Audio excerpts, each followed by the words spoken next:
So in 1993, if you wanted to play a fighting game, you didn't have to look very far. Both Street Fighter and Mortal Kombat had already been firmly established and were quite popular. If you were a fighting game at that time, you had to do something pretty special to be noticed, and Eternal Champions for the Genesis certainly threw some wrenches into the formula. The first thing you need to know about the game is it really tried to make the game about story, and any kind of fighting game that came from it is almost incidental. The concept of the game is that the Eternal Champion is throwing a tournament, obviously, and he brings 9 people from across time that have died and makes them fight to see who should come back to life. Already we're more high concept than most fighting games, but sit down for this shit. The Eternal Champion is the embodiment of good and evil, and he controls... He's essentially God. So basically, God rustled up 9 people from across time and made them fight to the... Well, they're already dead, but yeah. The 9 characters are each very unique, and they did a really good job of picking interesting timelines and giving the characters fighting styles that set them apart more than most games do. But, I mean, there's a reason we're not all gathering in our friend's house to play Eternal Champions. Let's talk about the characters first, though. Slash is from 5000 BC, so right from the get-go, the game's spitting in the Bible's face. His fighting style is pain. Are you kidding me? That's the coolest shit. He literally just fucking throws the sink at it and hits hard. That's Slash. His backstory is he was the first human to gain intelligence and suggested to his tribe that they create an agriculture system, so they stoned him to death. Trident is a gladiator from Atlantis in 110 BC, and he's named Trident because he doesn't have a hand, he has a trident. He was also apparently created or something. There's a lot of guesswork with him, but he was killed by a cheating Roman during a fight that was to determine which civilization would be sunk in the ocean. I know we're not all history majors here, but spoiler alert, Atlantis lost. Xavier Pendragon, which is the coolest name in all of fiction, was a warlock/alchemist from 1692. He discovered a renewable energy resource, and apparently all his powers are science-based. Bit of a stretch for me once he starts throwing his cane, which has recently turned into a snake, at enemies, but whatever. He was justifiably burned at the stake because his name was far too cool. And I guess for the warlock stuff. Jetta Max is almost there just to get another girl on the roster because she's from 1899 for almost no reason, and her story about the Boxer Rebellion and Tsar Nicholas II is almost just slapped together. Even her level doesn't fit with her story at all. It's just it's a doc. Larson Tyler just makes me sad. He's a cat burglar for the mob in 1920s Chicago. He's a burglar. Named Larson. How dare you, Eternal Champions? You throw a pun like that at me? Are you fucking serious? Also, his fighting style is Mantis Kung Fu. How many 1920s mobsters have you heard about practicing Mantis-style Kung Fu? Did these guys only know 9 fighting styles? One of them was Pain earlier. Nah. Oh well. His backstory says he doesn't kill, that's his only rule. That's pretty stupid because he works for the mob, but I can accept that. But why not have him be a brawler-type character? Sure, it wouldn't be nearly as unique or anything, but it would make more sense. He gets killed by a bomb he decides not to deliver to a police chief. He's actually the character I use, though, so I guess that's a wash. So I think my favorite twist on a character has to be Midnight.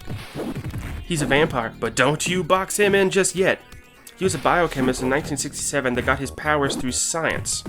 I really like the character, but his real name is Mitchell Middleton Knight. I can see why he went by Midnight because Mitchell is the least intimidating name in the English language. Also, I've never seen a Mitchell that wasn't a minimum 3 feet from a cardigan.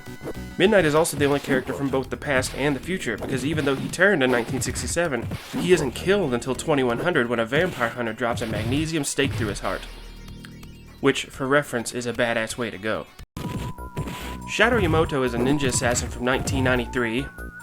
93. Alright. Well, she was actually kind of the breakout character of the game, and she's pretty cool. Her story is about how she decided to leave the clan because she had a change of heart, and she's murdered for it. Classic. If you're curious about her fighting style, just picture any ninja you've ever seen. You're done. You nailed it. One of the characters from the future is called Jonathan Blade. Are you fucking kidding me?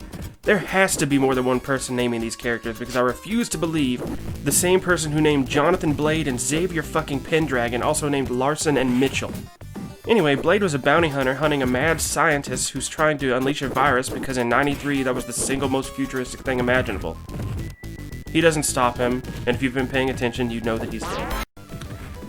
The final character is Rax Coswell. Why give him the last name? Rax is cool. Rax Coswell is borderline parody. Anyway, he's a cyborg kickboxer, and he becomes a cyborg kickboxer because he was a regular kickboxer. But then they invented cyborg kickboxing, so he became a cyborg so he could be a cyborg kickboxer. What a fun collection of words that turned out to be. He's dead though, he was sabotaged in the match. So yeah, the game is very much about story and being unique with the characters, and none of them are the same, so they do that very well. And jokes aside, most of the storylines are interesting and I enjoy it, but I think they forgot they were making a game for a bit.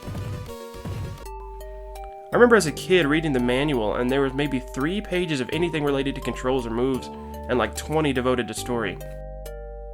I won't say the game isn't fun, but even knowing the special moves, I never was able to pull off half of them. Like, Slash has this sweet baseball bat move I was never able to pull off, and it always made me mad. The only characters I can consistently pull off moves with would be Xavier and Larson, so that's who I use the most. Maybe that's a weakness of mine and not the game, but I've never had trouble pulling off Street Fighter moves, so I'm going to lean towards the game being more complicated than it needed to be.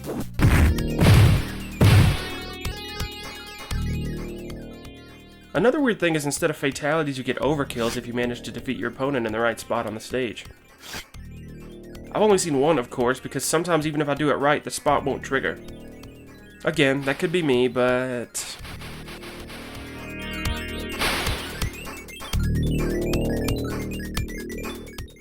Also, don't play the single player unless you're feeling way too good about yourself and need to bring yourself down. The computer is an absolute monster, like way beyond any kind of final boss Mortal Kombat can throw at me. The single player campaign just cooks me breakfast and sends me straight to work. I can't even beat the first guy. I have to play training mode with the CPU on lowest difficulty just to stand a chance.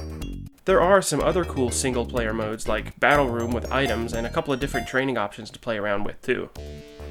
One great thing about the game is its music's pretty cool, but I found that in certain stages it's a little distracting because it's so cool. Like in the middle of Blade stage you're fighting, and then in the background there's just this roaring keyboard solo.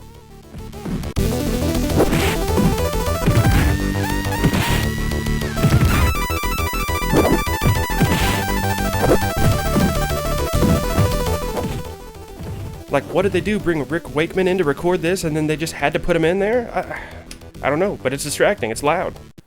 That being said, I used to wear this game out as a kid, and it really did a lot of cool stuff for a fighting game that I appreciate. And I'd love to see a new lease on the game with some tighter controls. It actually did get a sequel on the Sega CD. Look, if I'm not going to buy one for Snatcher, I'm not going to buy one for Eternal Champions 2. There were 2 spin-off games as well, one for Larson and one for Shadow, so the game was actually kind of successful, but nothing else ever came out, sadly.